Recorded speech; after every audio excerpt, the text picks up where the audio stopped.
monsieur, bonjour et bienvenue dans le JT de la Revue Fiduciaire pour une nouvelle semaine d'actualité juridique. À la une de ce lundi 16 décembre, déclaration de revenus pré-remplis et emploi à domicile, dirigeants condamnés pour abus de biens sociaux et quelques chiffres paye pour 2020.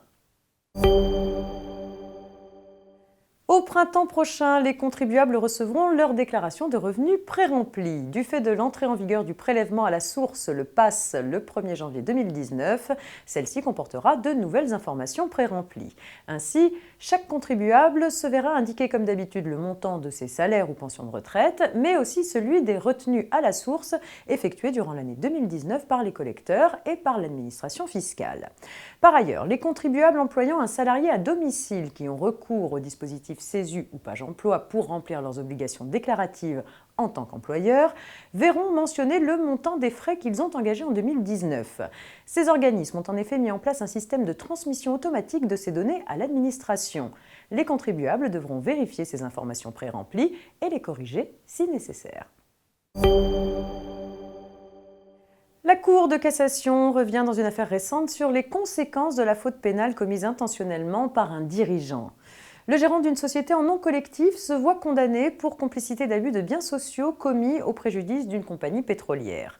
Par ses agissements, il a permis le versement de commissions occultes au sein de la société victime.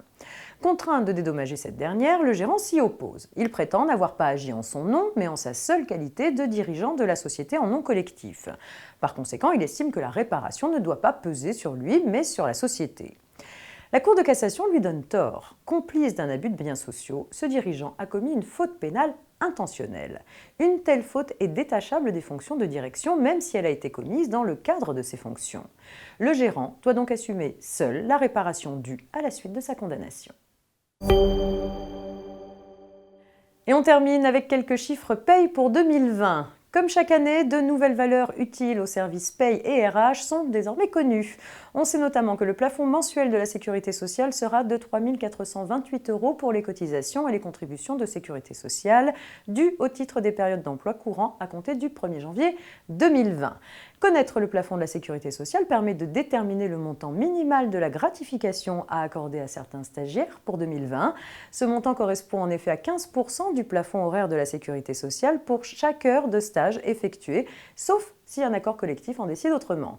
Le montant de la gratification pour 2020 sera donc de 3,90 € par heure et c'est ce montant qui servira à déterminer le seuil de franchise de cotisation applicable à la gratification des stagiaires. C'est la fin de ce JT, très bon début de semaine à toutes et à tous et à demain.